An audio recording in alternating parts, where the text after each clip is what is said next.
coupe des arbres et le décapage du sol créent une bande de terre vierge de toute matière inflammable.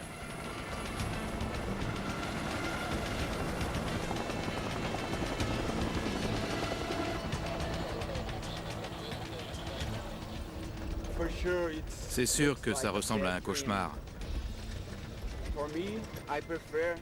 J'aimerais mieux que ce ne soit pas vrai, mais c'est la réalité. Au seul mois de mars, le feu a détruit plus de 6200 km² de forêt. Mais aujourd'hui, enfin, le commandant Vieira et ses hommes peuvent retourner au camp de base avec le sentiment du devoir accompli.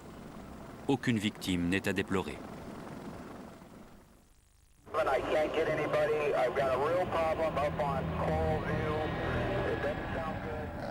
En descendant, j'ai vu un immense chaos. On aurait dit une zone de guerre. Les gens couraient partout. Tandis que le pilote Don Carter tente de poser son appareil, les pompiers brûlés luttent pour leur survie.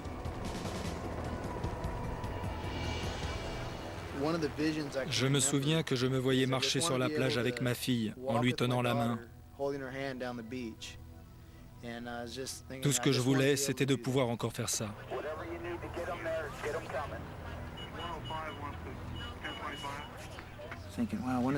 Je me disais que ça allait être bientôt notre tour. Et puis l'hélicoptère est arrivé. Ils ont chargé Bill à bord. Il était grièvement brûlé. J'entendais les autres qui disaient « il ne tiendra pas jusqu'à l'hôpital ». J'ai vu les brûler, c'était affreux. Jensen semblait ne jamais pouvoir s'en remettre. Tout ce que j'espérais, c'était que l'hélicoptère ne tombe pas en panne et qu'il arrive bien à l'hôpital. Bill Jensen souffre de brûlures au 2e et 3e degré sur les 3/4 du corps. Il restera dans le coma pendant 7 semaines. Tandis que les pompiers entament leur convalescence à l'hôpital, le vent tombe et le brasier finit par s'éteindre de lui-même.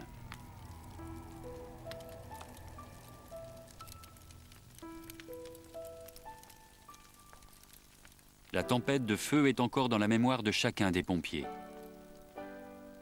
Aujourd'hui encore, Bill Jensen subit les séquelles psychologiques de l'incendie de Newell Road.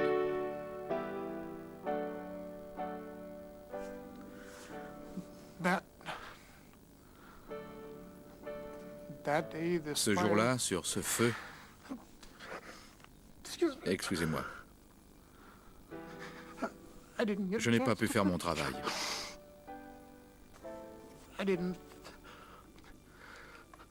J'ai échoué dans ma mission ce jour-là.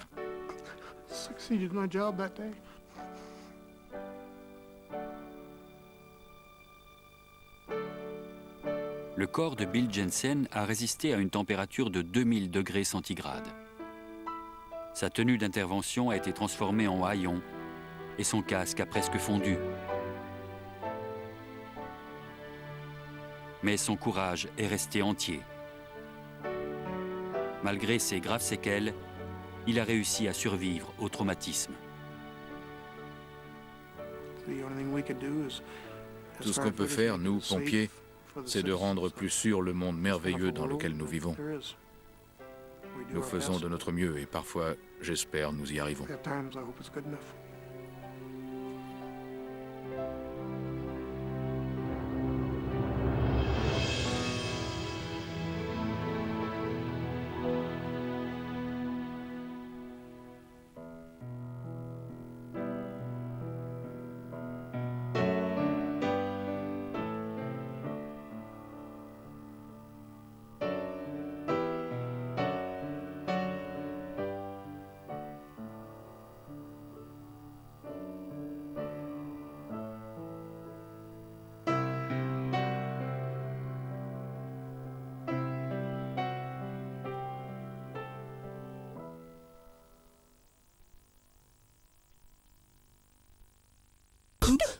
L'été des documents continue après ça.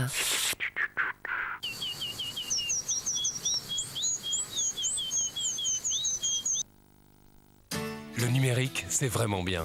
Prendre des photos, c'est devenu si facile. Mais il nous manque l'essentiel. Les photos. Des tirages papier aux couleurs éclatantes, de belles photos qu'on peut toucher, mettre dans un album, encadrer ou garder près de soi. Les photos nous manquent.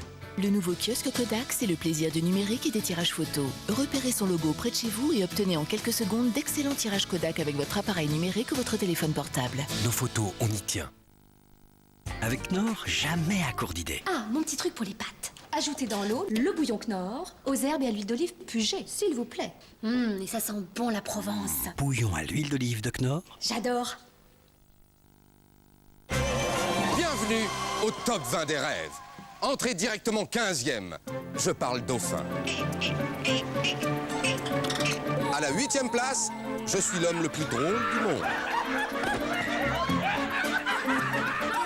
4e, tout est comestible. Et pour la première fois, numéro 1, je roule en Clio.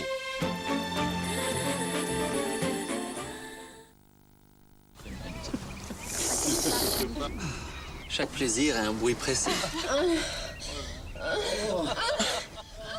Plus le plaisir est grand, plus le bruit est fort.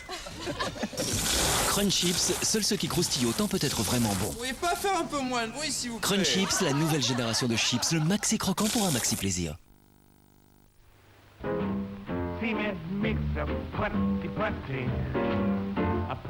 Les vêtements synthétiques peuvent laisser une sensation d'humidité désagréable sous les bras. Avec Dove déodorant, plus de transpiration. Vous restez fraîche et sèche, même dans vos vêtements synthétiques.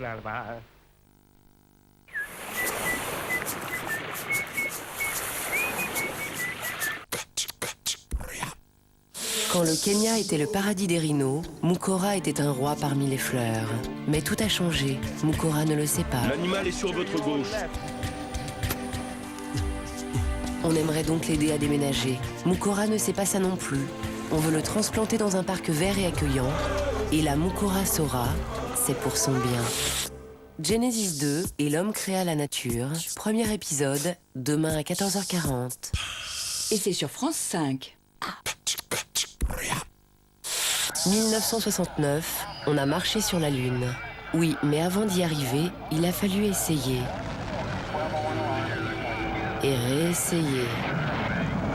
Et encore essayer. Et encore essayer. Et encore essayer.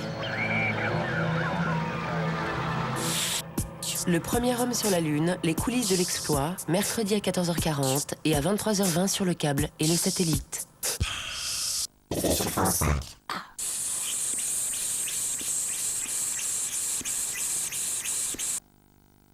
Palermo, Pamela?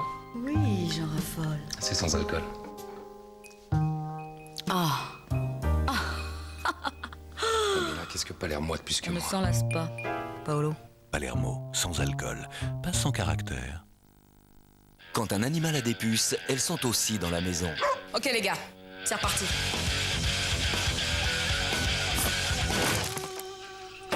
Il y a peut-être une autre solution, non? La meilleure solution contre les tiques et les puces, c'est la prévention. Pour tout diagnostic et traitement, demandez conseil à votre vétérinaire. Pour plus d'informations, consultez le site Mérial.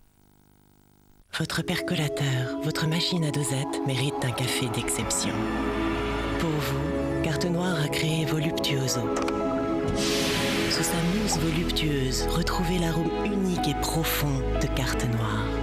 Carte Noire Voluptuoso, ne privez pas votre machine d'un grand café. Nouveau Timothée pour les brunes. Shampoing Timothée au henné naturel. Reflet cuivré. Shampoing et soins Timothée henné. Expérience réservée aux brunes. Chaque plaisir a un bruit précis. Plus le plaisir est grand, plus le bruit est fort. Crunch Chips, seuls ceux qui croustillent autant peut être vraiment bon. Vous pouvez pas faire un peu moins de bruit, s'il vous plaît? Crunch Chips, la nouvelle génération de chips, le maxi croquant pour un maxi plaisir. Quand j'aime, je suis fidèle. Mais ce jour-là, j'ai été troublé. C'est vrai qu'elle lui ressemblait. J'ai cru bien faire. Erreur. Mes chemises y ont laissé leur couleur. Bien choisir sa marque de lessive, c'est important. Les bonnes marques, on a tous une histoire avec elles.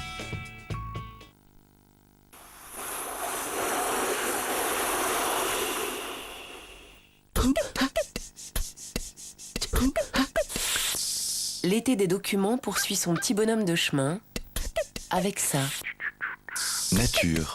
Tout de suite, colère de mer. La montée du niveau de la mer menace les habitants des côtes et des îles. Que faire? Reconstitution. 16h30, ces jours qui ont changé le monde. Le 22 novembre 1963 à Dallas, Kennedy était assassiné et l'Amérique pleurait. La côte. La ligne de démarcation entre les terres émergées et les eaux de la mer. Nous l'apercevons comme une frontière naturelle qui se serait mise en place une fois pour toutes, il y a des centaines de milliers d'années. En fait, il n'en est rien. Depuis toujours, la mer attaque. Depuis toujours, la terre se défend. Et dans presque tous les cas, c'est la mer qui l'emporte.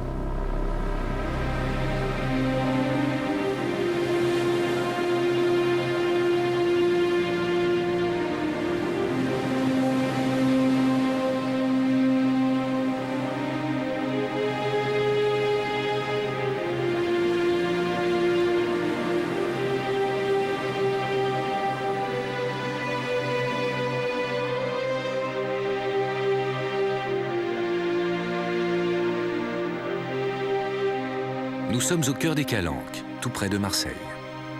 Le terrain d'exploration favori de tous les plongeurs de la région. Or, un beau jour de 1990, l'un d'entre eux, Henri Cosquer, fait une découverte bouleversante. Une grotte engloutie depuis plusieurs milliers d'années sous les eaux de la Méditerranée, dont personne n'avait jamais soupçonné l'existence. Et sur les parois de cette grotte, les témoignages émouvants d'une occupation humaine intense. Il y a moins de 10 000 ans, les hommes pouvaient y accéder par une entrée située à l'air libre.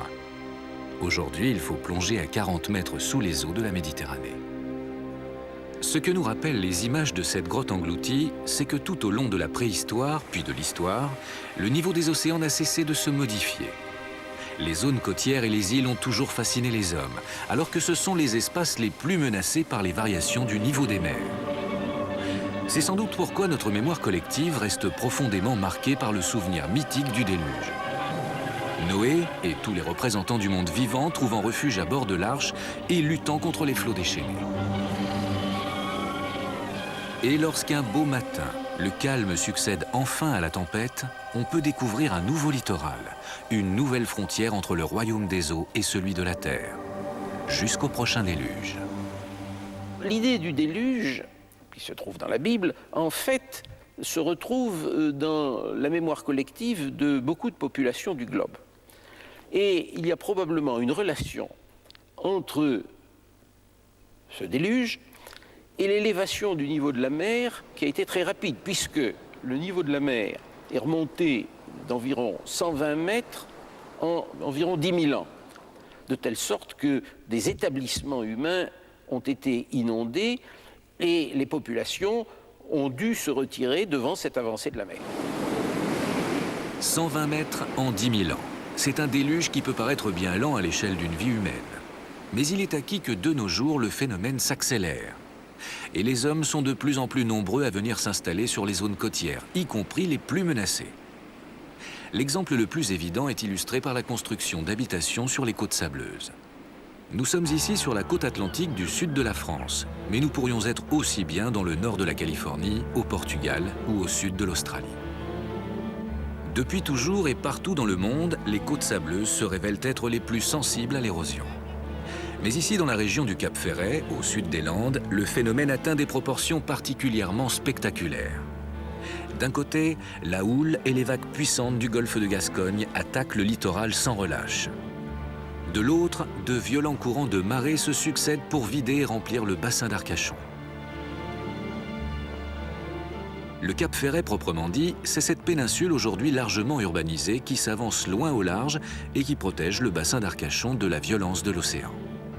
certains pensent que les jours de la pointe sont désormais comptés. Cela fait une quarantaine d'années que depuis la petite maison où elle a pris sa retraite, Madame Labo observe les fluctuations du trait de côte. Ça a toujours été en mouvement, reconnaît-elle, mais aujourd'hui, elle est très impressionnée par les manœuvres d'encerclement de la mer qui ont fini par placer sa maison en première ligne. Toutes les photos de son album de famille témoignent de cette progression inquiétante de l'océan. Alors, septembre 98 et septembre 2003, c'est le nouveau trait de côte. C'est-à-dire que l'eau, à marée haute, même par coefficient faible, arrive à ce niveau-là. Là, c'est notre maison. Les distances sont...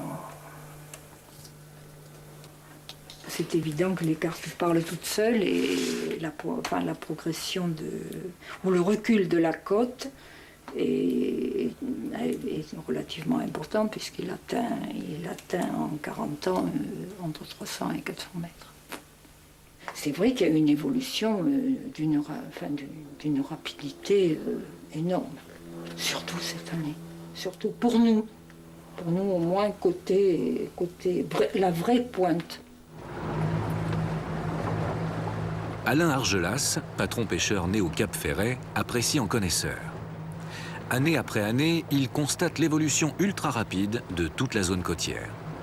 Là où on passe actuellement, vous voyez, il y a 15 mètres d'eau de cette marée, un peu plus loin là-bas, il y a 25 mètres d'eau. Ici, c'était la plage. Moi, quand j'étais tout petit, il y a 50 ans, c'était la plage là. Ah, mais si rien n'est fait et que la tendance ne s'inverse pas, de l'érosion, ça va passer les dunes d'ici 1 an ou 2, et ensuite ça va envahir tout le territoire qui est derrière, tous les lotissements, toutes les villas et toutes les maisons d'ici 4 ou 5 ans. Pour tenter de stopper cette érosion galopante, plusieurs habitants de la Pointe ont mis en œuvre une chirurgie radicale. Depuis une quarantaine d'années, ils déversent sans relâche des matériaux de récupération sur lesquels vient se briser le courant. C'est bien un pied de nez à tous ceux qui disent on peut rien faire contre la mer, on peut rien faire contre ci, on peut rien faire contre la nature. Alors là, c'est pas aller contre la nature, c'est simplement accompagner le courant à aller sortir un peu plus loin. Mais c'est vrai, ça coûte cher, ça coûte très cher. Aujourd'hui, le Cap Ferret représente un territoire test pour les scientifiques qui étudient les phénomènes d'érosion marine. Ils se divisent en 2 camps. D'une part, ceux qui préconisent de défendre la côte, et d'autre part, ceux qui préfèrent laisser agir les forces naturelles. Au beau milieu du débat en cours, un personnage incontournable. Il habite la pointe du Cap Ferret et a pris fait et cause pour la défense, coûte que coûte, du trait de côte. Il s'appelle Benoît Barterotte. Au-delà des querelles de spécialistes, son entreprise, qu'elle réussisse ou qu'elle finisse par échouer, est vécue comme une expérience grandeur nature par les observateurs des 2 camps. Ce matin-là, comme d'habitude, un poids lourd annonce son arrivée dès le petit matin chez les Barterotte, avec 25 tonnes de béton dans sa benne. C'est peut-être le 20 millième d'une noria entamée il y a une vingtaine d'années, intégralement voulu, commandé et payé par Benoît.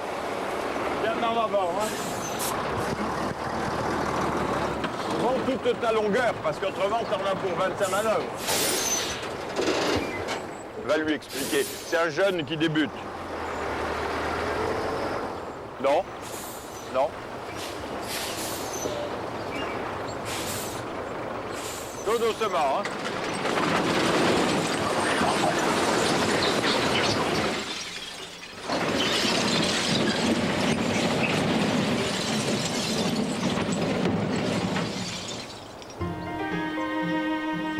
Et c'est comme ça tous les matins.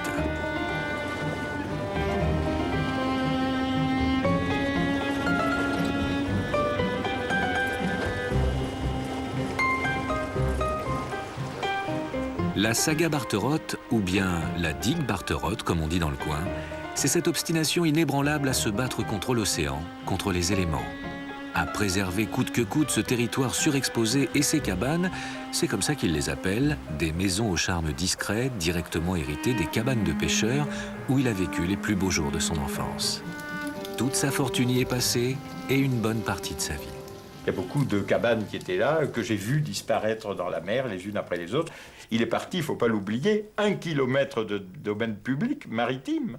de dunes de la pointe du Cap Ferret. Il est parti 1 kilomètre entre ma naissance et la construction de ma digue. Et 500 mètres dans les 10 ans qui ont précédé la construction de ma digue. C'est-à-dire l'érosion a augmenté de manière exponentielle.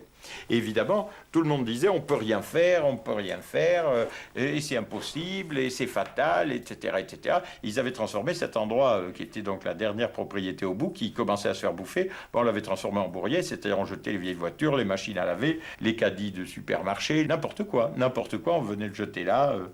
Et c'est là, d'ailleurs, qu'est pris la photo de ma fille, qui dit « Papa va tout arranger ». Hein, qui a l'air très confiante et souriante, et en réalité, il part 1 mètre par jour. Il part 1 mètre par jour de façade, c'est-à-dire en 10 jours, on recule de 10 mètres. Donc la maison tombe à l'eau, tout tombe à l'eau, les gens versent des cochonneries, les arbres, les rangées d'arbres tombent à l'eau les unes après les autres.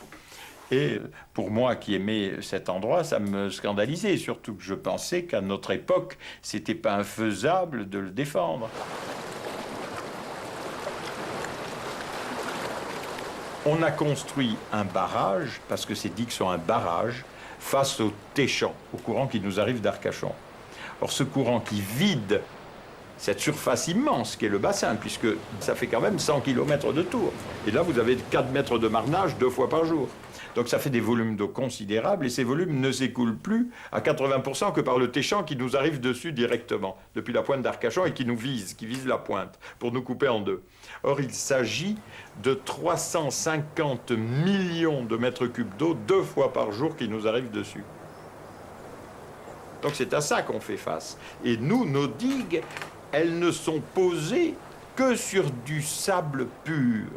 C'est-à-dire ici, sur 30 mètres, 40 mètres de profondeur, vous ne pouvez pas vous dire, je vais m'accrocher à un rocher, je vais m'accrocher... Non, il n'y a que du sable dessous. C'est-à-dire, c'est des digues qu'on a construites sur un fluide qu'est le sable, sur de la purée. Si on prend trop de sable, eh ben, c'est pas difficile. Vous allez créer comme une corniche d'avalanche avec ce sable qui va peser sur le vide du chenal.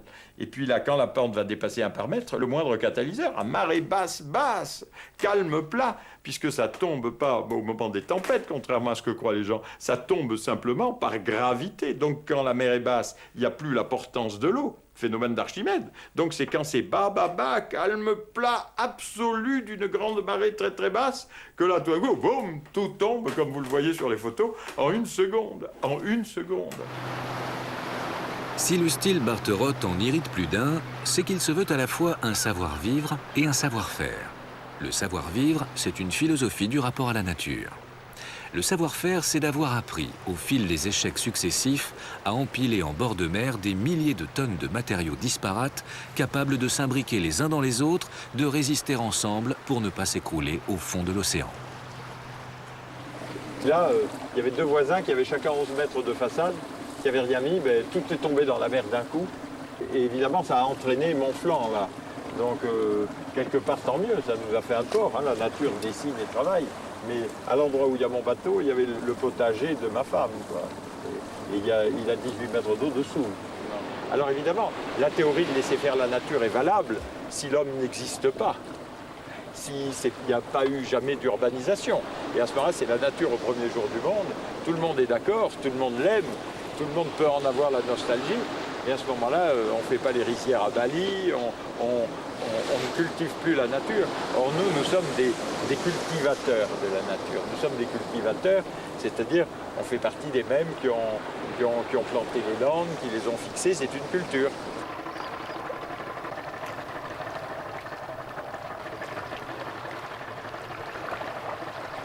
Ah, vous avez vu ce que c'est qu'une belle manœuvre? Chaque fois qu'il accoste dans cette crique, Benoît se souvient de la soirée de Noël 2001. Cela faisait plusieurs semaines qu'il avait l'intuition d'une catastrophe imminente. Ce soir-là, tout était calme, trop calme. Il se relève en pleine nuit et vient inspecter cette portion de rivage. Tout d'un coup, devant moi, tout s'écroule. C'est-à-dire 5000 mètres carrés. Donc, vous imaginez le nombre de mètres cubes que ça fait, puisque c'est sur des 15 mètres de profondeur ou 12 mètres en moyenne. Là, c'est descendu tout droit comme ça, comme à l'emporte-pièce, et on voyait les arbres descendre à leur place, comme ça, à leur place, Et alors, l'eau était calme, plat, on voyait se refléter le ciel, les étoiles, les nuages, comme si on avait un trou dans la terre et qu'on voyait l'Australie, que c'est le ciel qu'on voyait en bas tout d'un coup. Et les pins sont descendus là-dedans à la verticale, et le sommet des pins dépassait sur l'eau comme des bérets verts à leur place. Fantastique, fantastique spectacle. Vous voyez, même quand j'y repense, je n'ai pas de... Bon, et ça s'est passé à vraiment la fente à 1 mètre de moi, 1,20 m. C'est-à-dire, j'aurais avancé, je me serais levé 10 minutes, 3 minutes avant. J'étais avancé de 20 mètres de plus, je partais avec.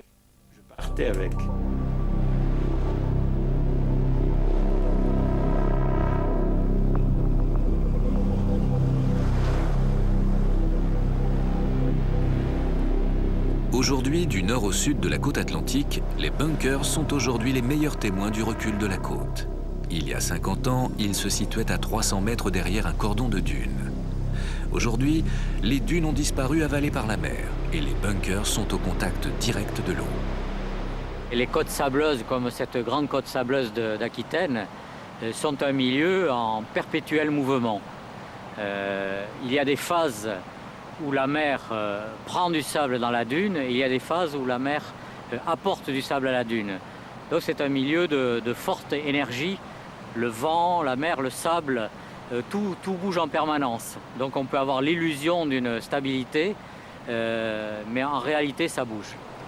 Donc la sagesse, c'est de construire en arrière et les anciens, pour diverses raisons, n'avaient pas construit sur ces côtes. Donc les côtes faisaient peur.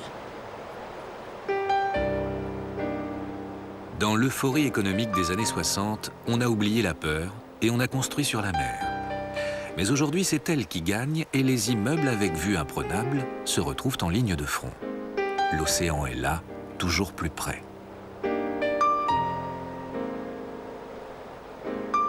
Le sable est passé dans l'arrière-pays. Poussés par le vent du large, les dunes se reconstituent peu à peu derrière les immeubles du front de mer. Les petites maisons jusque-là protégées se retrouvent prisonnières du recul de la côte.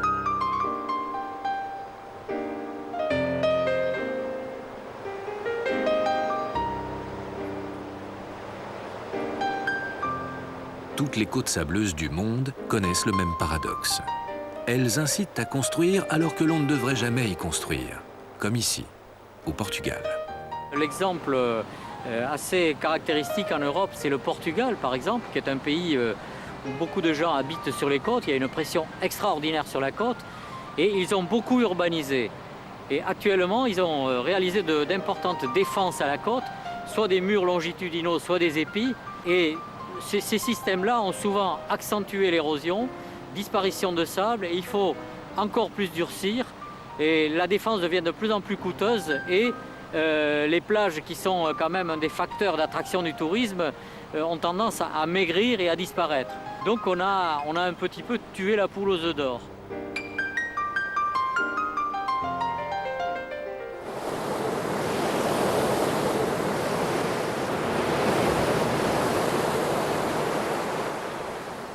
La nature n'a pas fourni à toutes les régions du monde les mêmes armes pour résister aux vagues, aux vents, aux courants et aux tempêtes.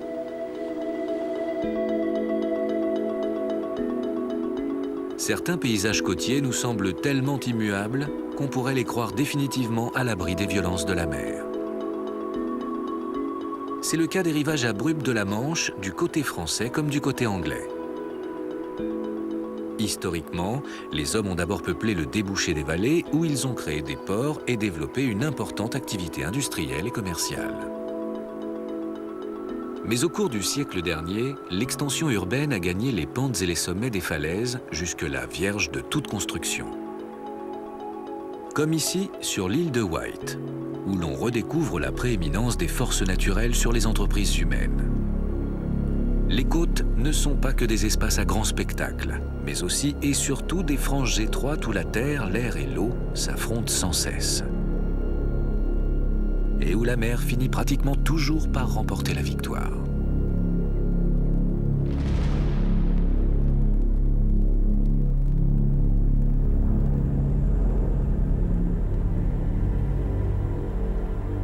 Il en va de même sur les côtes françaises de Haute-Normandie, où le problème devient un débat public en raison de l'engouement généralisé pour l'habitat avec vue sur la mer.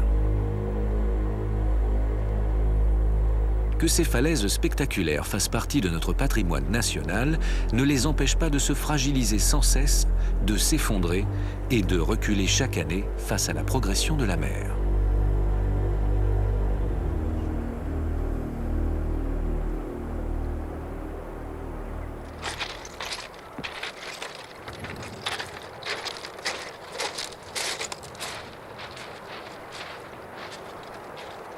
Les côtes normandes, Stéphane Costa les connaît bien. Cela fait plus de 30 ans qu'il y vit et en observe l'évolution. Aujourd'hui, il enseigne la géographie côtière à l'université de Caen.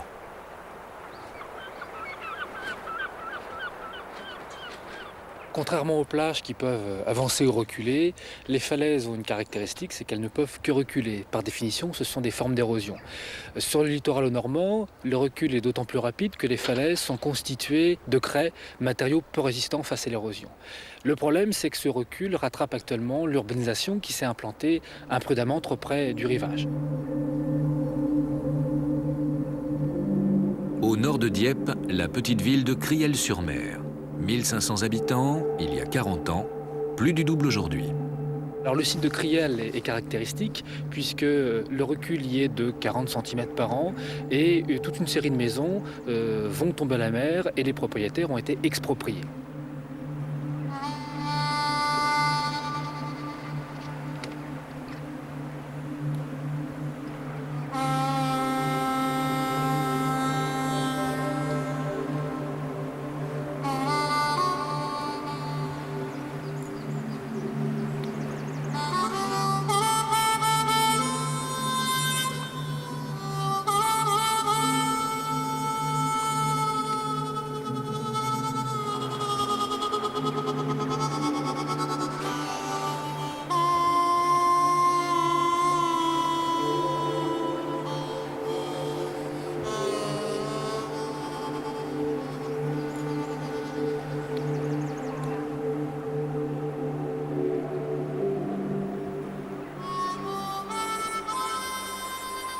Il faut imaginer que le massif crayeux va être travaillé par l'érosion pendant 10, 15, 20, 30, 50 ans. Et puis un jour, il va y avoir un facteur déclenchant.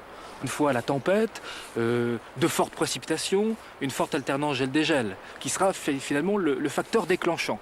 Il est donc très difficile de quantifier, de déterminer quel est l'agent, le processus responsable précisément du recul, et donc il est très difficile de prévoir.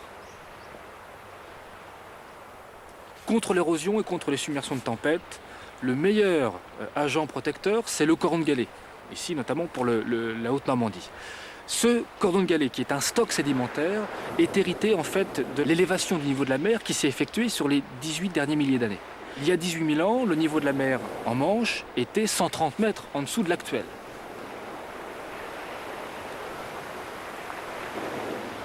À cette époque, dite paléohistorique, la Manche n'existait pas encore. C'était une profonde vallée où le Rhin, la Meuse, l'Escaut venaient déposer leurs sédiments. Lorsque, suite au réchauffement climatique de cette période, il y a eu en fait une élévation du niveau de la mer qui a poussé devant elle un grand volume de sédiments. Ce stock sédimentaire a été amené à la côte il y a maintenant 4, 5, 6 000 ans, et puis ce stock a été redispatché, je dirais, sur l'ensemble du littoral. Ce stock sédimentaire est en voie d'épuisement.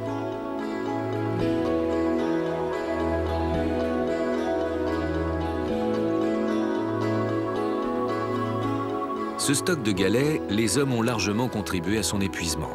En un siècle, ils en ont prélevé un bon tiers pour leurs travaux de construction. Et le reste, ils l'ont emprisonné entre des enrochements et des épis de béton de toutes sortes afin de protéger leurs principaux sites d'habitat et de villégiature. On retrouve ce fonctionnement tout au long de la côte, puisqu'il y a de nombreux ouvrages, aussi bien portuaires que des épis majeurs tout au long de la côte, ce qui a perturbé bien évidemment le cheminement du galet, le volume du courant de galet, par conséquent en général sa répartition, ce qui fait qu'on n'a pas besoin de faire appel à des scénarios catastrophes type élévation du niveau de la mer ou modification climatique pour comprendre que l'érosion côtière est plus importante suite à ces ouvrages et que les submersions de tempête sont plus fréquentes et intense ces 20 dernières années.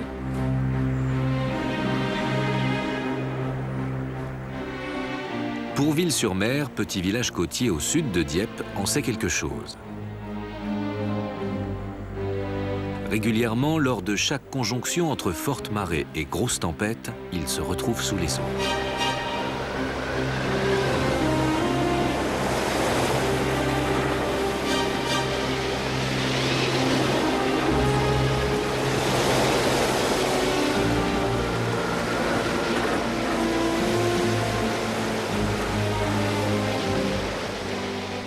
Lors de ces événements tempétueux, de nombreuses photos ont été prises par les populations qui montrent les déferlements assez impressionnants puisque les vagues déferlent directement sur les maisons, parfois même sur les immeubles comme à Étretat où ces vagues masquent des immeubles de 3-4 étages. Étretat, comme d'autres secteurs sur le littoral normand, ont été totalement inondés sous 1 mètre d'eau.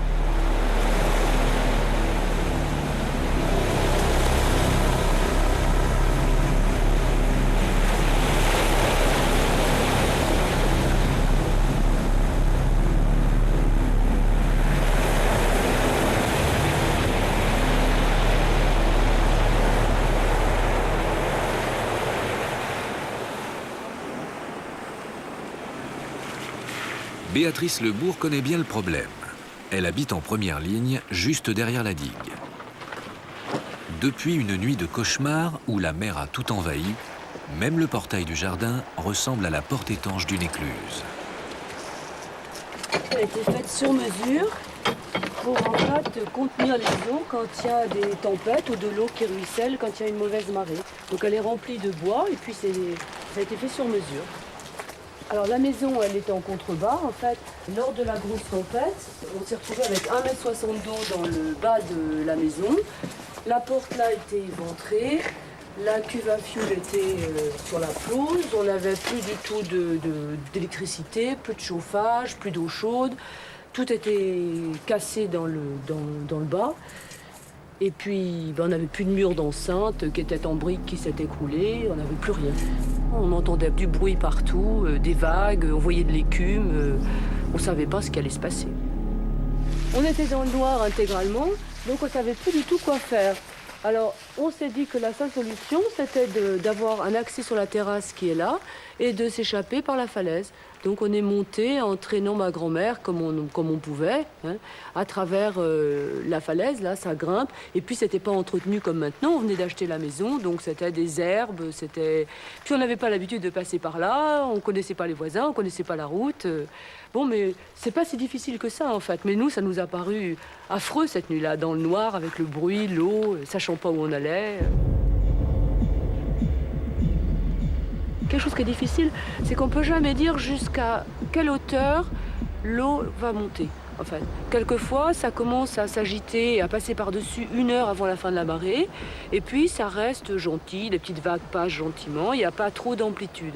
Et puis, à d'autres marées, ça commence 1 heure avant. Et puis, pendant 1h30, où les vagues sont mauvaises, de plus en plus mauvaises, et puis il va y avoir plus d'eau. Ça dépend du nombre de galets qu'il y a de l'autre côté, de l'orientation des vents. Et si les vagues sont poussées, s'il y a de la houle qui remonte de l'Atlantique aussi, qui gonfle la mer.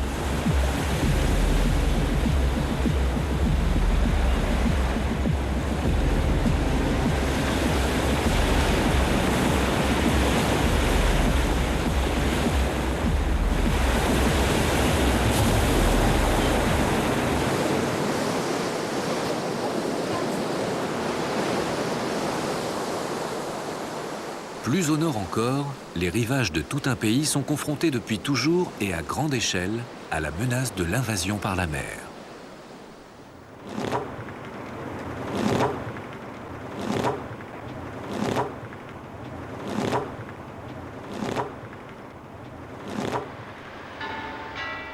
Les Pays-Bas, les bien nommés puisque l'ensemble du pays se trouve au-dessous du niveau de la mer, aiment aussi cultiver le paradoxe à leur manière.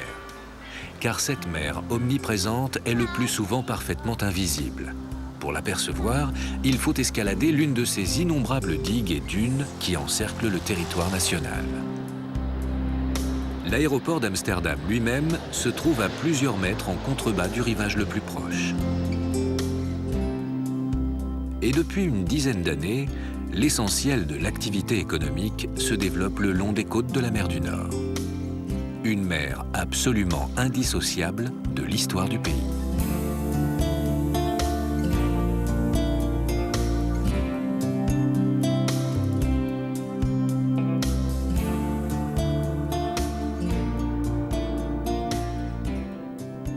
Cette mer qu'on voit ici, elle n'existait pas il y a 7-8 000 ans encore, parce que le niveau de la mer était beaucoup plus bas.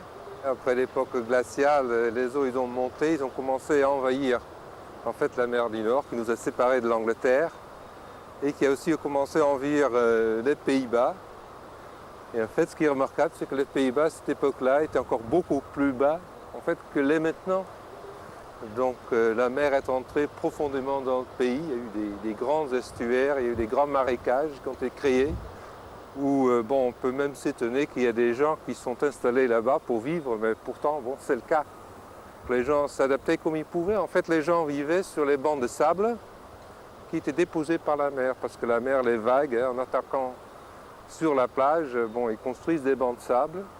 Et en fait, ces bancs de sable, bon, c'était un peu des refuges, c'est l'endroit donc où les gens habitaient.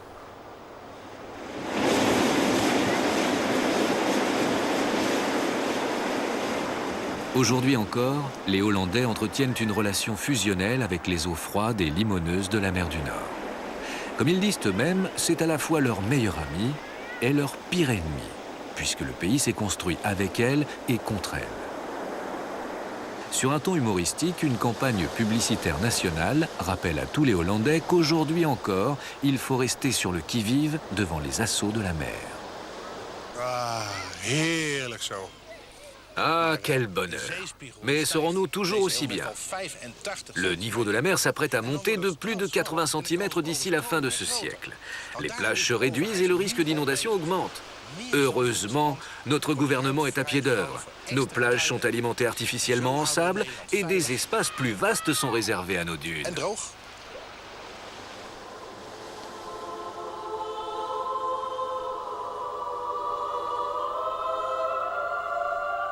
Les enluminures, les gravures, les peintures des siècles passés racontent toute la même histoire.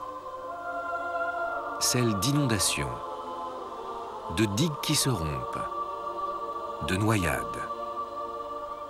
L'histoire d'une mer qui sans cesse tente de reprendre possession de ces territoires que l'homme lui a soustraits.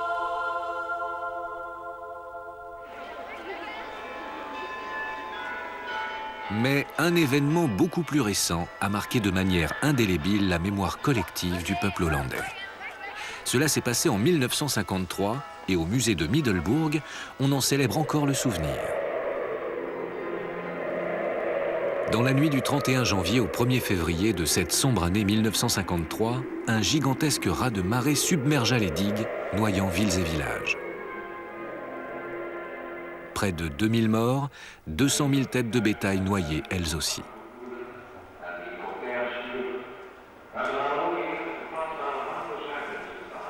La catastrophe a été provoquée par la conjonction d'une marée de coefficient très élevé avec une très violente tempête du nord-ouest. Les digues n'étaient pas conçues pour résister à un assaut aussi brutal. La mer va les détruire en quelques heures.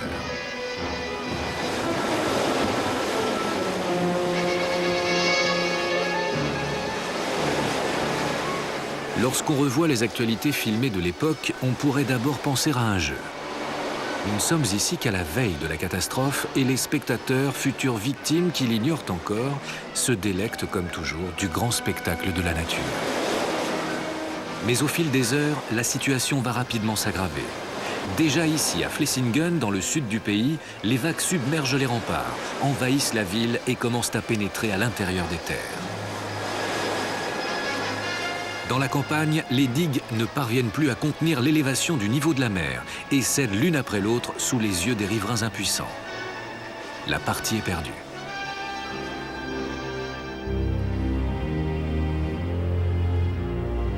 Le lendemain, au petit matin, les premiers avions de reconnaissance dressent le constat du désastre. Des brèches se sont ouvertes par centaines, ont rompu les digues et la mer s'est engouffrée dans tout le pays, surprenant les habitants dans leur sommeil.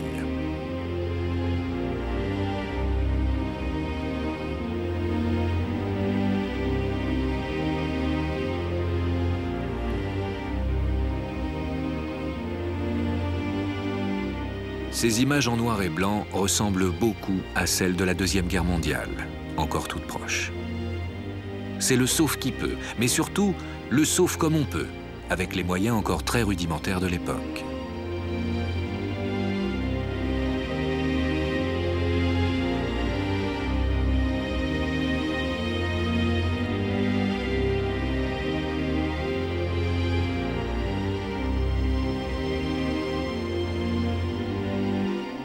La Hollande tout entière est sous le choc.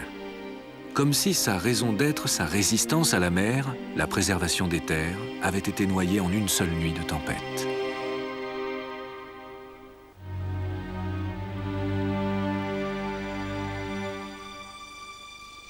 Mais dans les années qui vont suivre, le plat pays va relever le défi, avec un seul objectif en tête, plus jamais ça.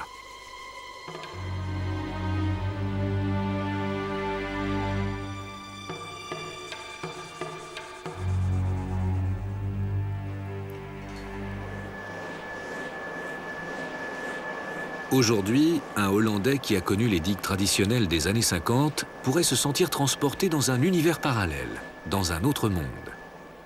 Le plan Delta est passé par là.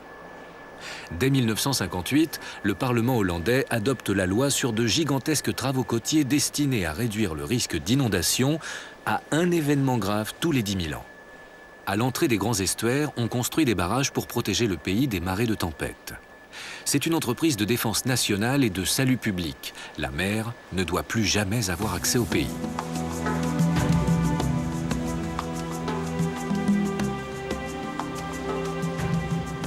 Des îles artificielles sont créées.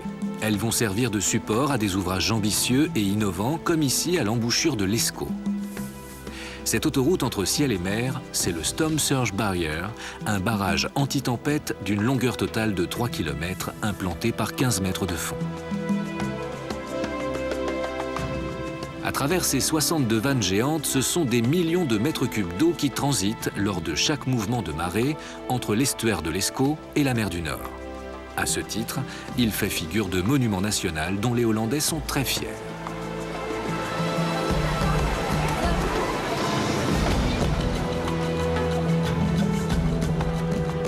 Implanté dans un profond chenal de marais, soumis à de très violents courants, ce barrage modulable demeure l'ouvrage de référence avant tous les autres ouvrages de protection de la côte hollandaise.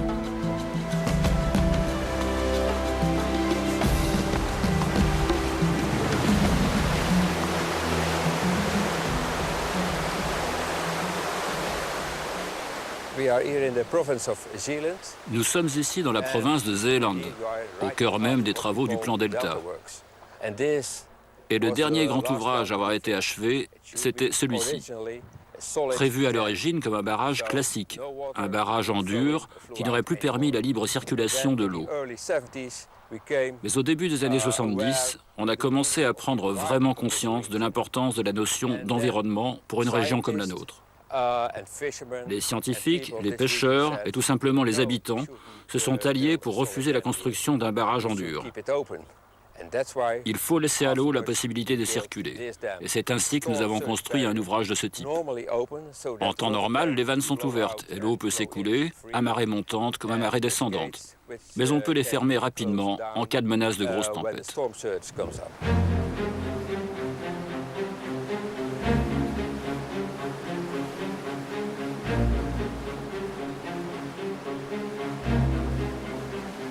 La Hollande est à ce jour le pays le plus densément peuplé d'Europe et par définition, toutes ses activités économiques et industrielles se déroulent à fleur d'eau sur les grands chenaux d'accès, comme ici le canal principal du port de Rotterdam. On a construit des ouvrages de protection capables de faire barrage à une onde de tempête en moins de 2 heures. Ceci est le deuxième ouvrage le plus visité en Hollande après le Storm Surge Barrier. Son titre de gloire, chacun des 2 éléments de l'écluse a la dimension et l'allure d'une tour Eiffel.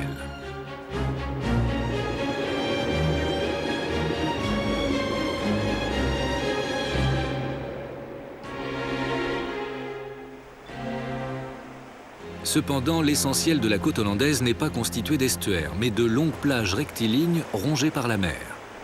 Cela fait plusieurs années que les Hollandais mettent au point une approche scientifique de leurs côtes sableuses. Comment elles évoluent? Comment on peut remédier de la manière la plus efficace, la plus naturelle possible, à leur épuisement progressif? Dès les années 70, on mène des expériences grandeur nature sur la résistance des dunes de sable. La manière dont la mer les construit puis les détruit tour à tour.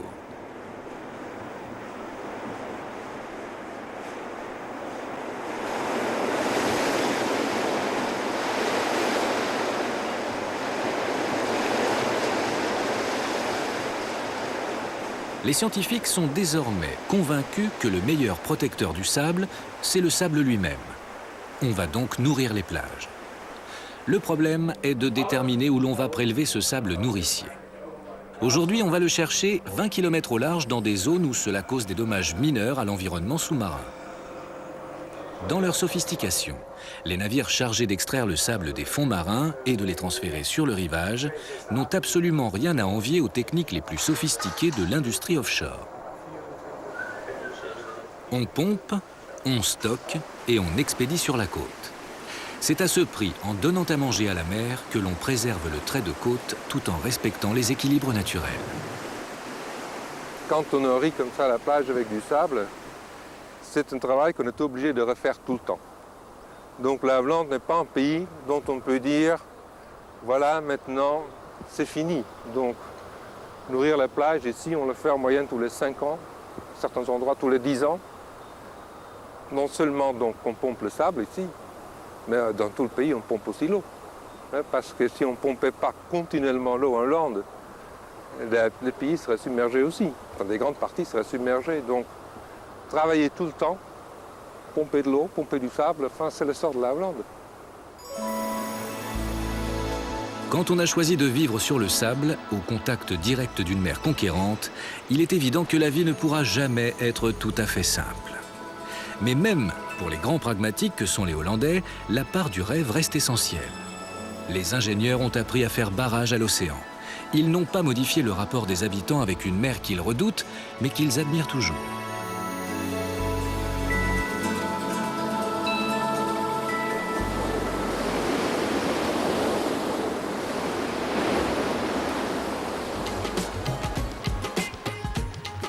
À plus de 10 000 km des plages hollandaises, non loin de l'équateur, on savoure de la même manière l'instant magique où le soleil disparaît dans la mer.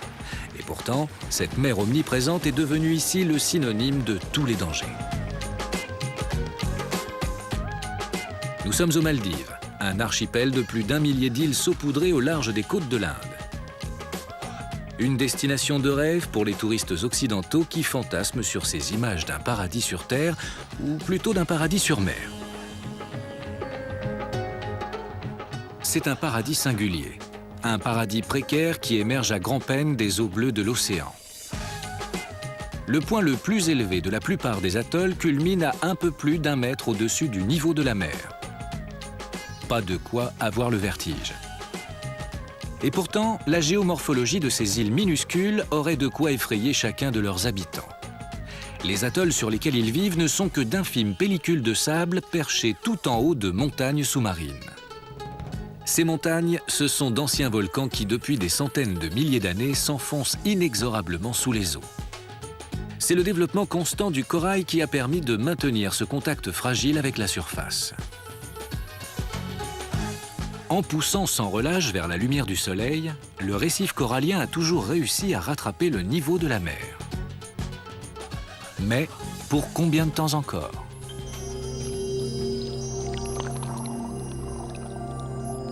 Le corail des Maldives a construit des socles d'une épaisseur de plus de 2000 mètres. C'est un record du monde. Mais le corail est un être vivant et fragile, très sensible aux conditions de son environnement. Ainsi, en 1998, le phénomène climatique El Niño a brutalement réchauffé les eaux de l'océan Indien. Une grande partie du corail des Maldives n'a pas supporté cette transformation de son milieu naturel. Des années plus tard, il peine toujours à reprendre vie et à retrouver son rôle d'architecte des atolls. des atolls qui en auraient pourtant bien besoin et de toute urgence. Sans la protection de son récif corallien, l'archipel est condamné à disparaître sous les eaux. Jusqu'à présent, les habitants des Maldives évoquaient le problème avec une certaine réticence. Il ne fallait surtout pas ternir une image touristique idyllique. Mais ils sont désormais de plus en plus nombreux à admettre la réalité cruelle de la situation et à regarder les choses en face. Il s'agit de sauver leur terre et de sauver leur peau. Un changement mineur, c'est pour nous une transformation majeure. La hauteur moyenne des îles Maldives est de moins de 2 mètres. Donc, même une élévation de 1 cm du niveau de l'eau va avoir des conséquences pour nous. Les gens ici n'ont pas vraiment conscience que nous vivons sur une mince couche de sable posée sur le récif. Et tout cela peut se modifier très vite, en fonction de l'action des vagues et des courants. Notre seule protection naturelle, c'est le récif de corail. C'est grâce à lui que nous sommes encore là. Mais aujourd'hui, il est au maximum de sa croissance. Si le niveau de la mer s'élève, il est très probable que les vagues vont le submerger, détruire la plage et par conséquent l'atoll lui-même.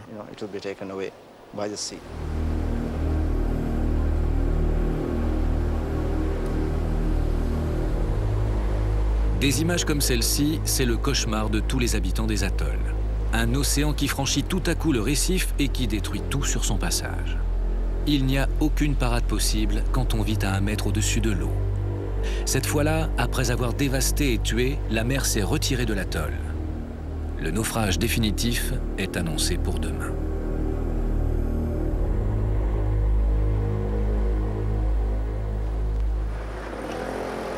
Il y a plus de 2000 ans que les ancêtres des Maldiviens ont peuplé l'archipel.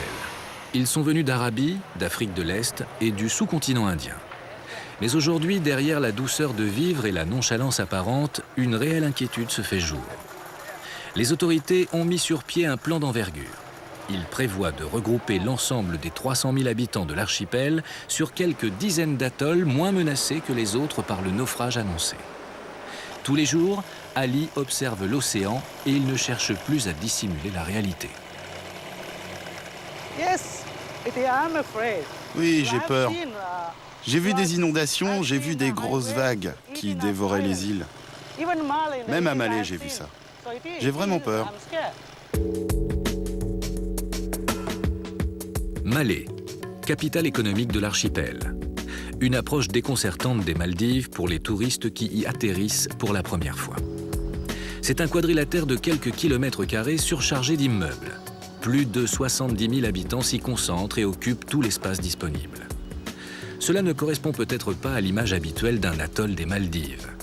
Mais cela dégage en tout cas l'impression d'une ville moderne que tout ce béton protégerait des assauts menaçants de la mer.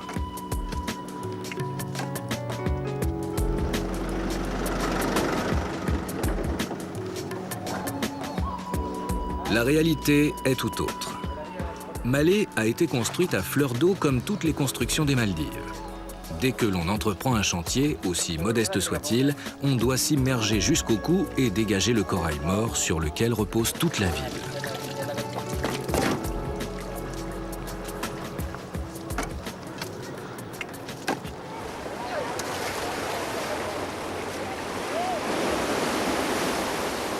Le rapport à la mer a changé. Aujourd'hui, il n'y a plus une seule plage à Malé. Au pays des coraux et du sable blanc, les jeunes Maldiviens découvrent les plaisirs de la mer à l'abri des récifs de béton armé.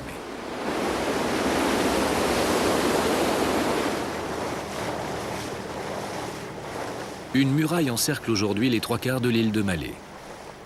C'est à ce prix qu'elle peut espérer échapper pour quelques dizaines d'années encore à une submersion définitive. Malé rend aujourd'hui un hommage officiel à son héros national. C'est un tétrapode. Dans tous les autres pays, pour un monument comme celui-ci, on représente des soldats, des aigles ou ce genre de symbole. Mais ici, nous avons décidé d'élever ce tétrapode au rang de héros, parce qu'en fait, c'est bien lui qui nous protège de la mer.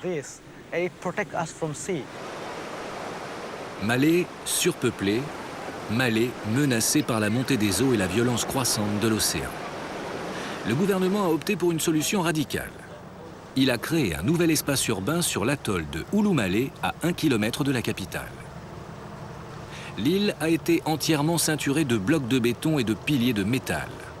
Et pour anticiper l'élévation du niveau de la mer, on a fixé la hauteur du sol à 2 mètres au lieu de 1,30 m, la moyenne des Maldives. Sur cet espace jusque-là totalement vierge, on est donc en train d'ériger une sorte de cité idéale.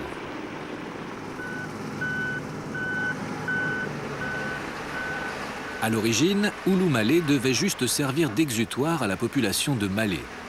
C'est devenu le symbole de la détermination des Maldiviens à ne pas se laisser engloutir par les flots.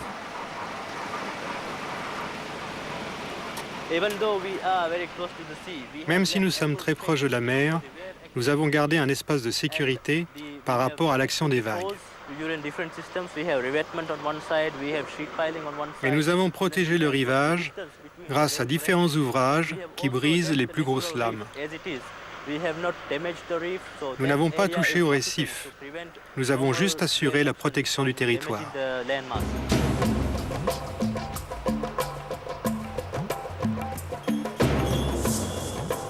Voilà à quoi va ressembler cette île nouvelle qui va bientôt héberger à elle seule 150 000 habitants, soit la moitié de la population totale des Maldives. Elle n'a pas été conçue pour faire rêver les touristes en mal d'exotisme, mais pour sauver un peuple d'un naufrage annoncé. Les Maldiviens seront sans doute les prochains réfugiés environnementaux de l'histoire. Quand nous parlons de notre planète, c'est la Terre que nous évoquons spontanément. Mais pourtant, c'est la mer qui recouvre 70% de la surface de notre globe. De toute évidence, le XXIe siècle nous promet des rapports tumultueux avec la véritable maîtresse des lieux.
Bientôt, très bientôt, le dernier rendez-vous de l'été des documents.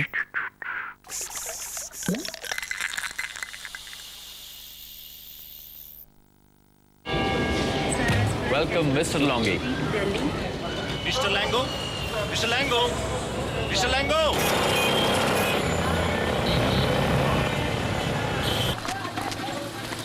Welcome, Mr. Liglo.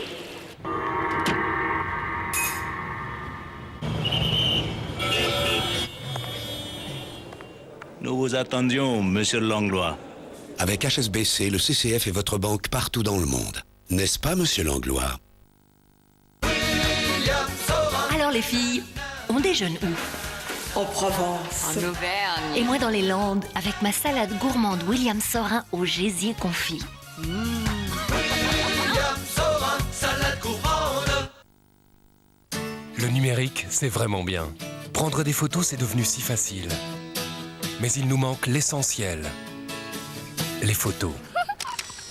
Des tirages papier aux couleurs éclatantes, de belles photos qu'on peut toucher, mettre dans un album, encadrer ou garder près de soi. Les photos nous manquent. Le nouveau kiosque Kodak, c'est le plaisir du numérique et des tirages photos. Repérez son logo près de chez vous et obtenez en quelques secondes d'excellents tirages Kodak avec votre appareil numérique ou votre téléphone portable. Nos photos, on y tient. Palermo, Pamela? Oui, j'en raffole. C'est sans alcool. Ah. Pamela, qu'est-ce que Palermo a de plus que On ne moi? s'en lasse pas, Paolo. Palermo, sans alcool, pas sans caractère. Pour moi, vous le savez, Éparsil, c'est la fosse tranquille. Et moi, pour les toilettes, j'utilise Clarsil. Quelle puissance! Quelle fraîcheur! Ce n'est pas pour rien que Clarsil est le seul gel WC recommandé par Éparsil. Éparsil, poudre ou liquide. Éclaircil. Tranquille.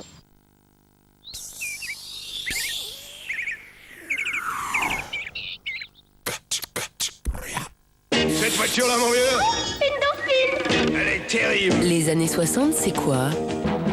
Je sais pas, moi de dire merde quand on a envie de le dire. C'est lui. Je sais pas comment répondre. C'est l'autre.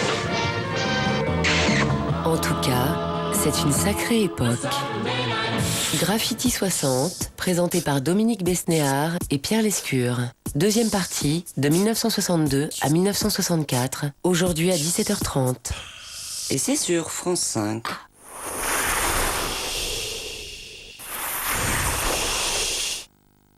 Les nôtres, ils mangent quand ils veulent, et puis ils mangent, faut pas leur en compter. Qu'est-ce que vous voulez, je laisse faire, y a que ça. Et ça vous dérange pas? Oh, mais vous savez, Louis, c'est même un principe. Regardez tout ce bon grain, et à volonté encore. C'est pour ça qu'elles ont bon goût, nos volailles. Fermier de Loué, nous partageons les mêmes idées.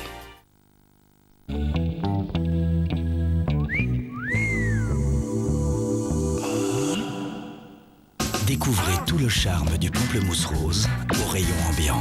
Tropicana Pure Premium, rien n'est ajouté, rien n'est enlevé. Et laissez-vous séduire par les 12 autres recettes Tropicana. Quand un animal a des puces, elles sont aussi dans la maison.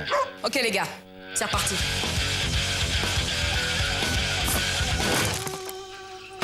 Il y a peut-être une autre solution, non? La meilleure solution contre les tiques et les puces, c'est la prévention. Pour tout diagnostic et traitement, demandez conseil à votre vétérinaire. Pour plus d'informations, consultez le site Mérial.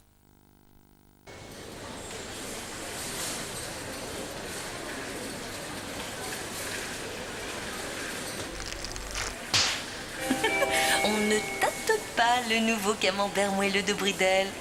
Parce qu'il est toujours moelleux. Et en plus, il est si doux. Le camembert moelleux de Bridel, il est toujours moelleux. I'm walking in the rain. Every patter speaks your name. 'Cause nothing's been the same. Fixodent soin neutre, la crème adhésive au goût neutre pour une tenue optimale. Fixodent et la vie a du mordant. Chaque plaisir a un bruit précis. Plus le plaisir est grand, plus le bruit est fort.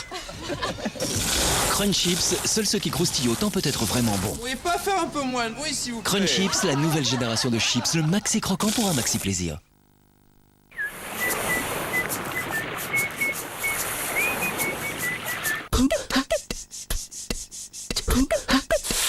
Voyez encore, dans l'été des documents. Reconstitution. Tout de suite, ces jours qui ont changé le monde. Le 22 novembre 1960.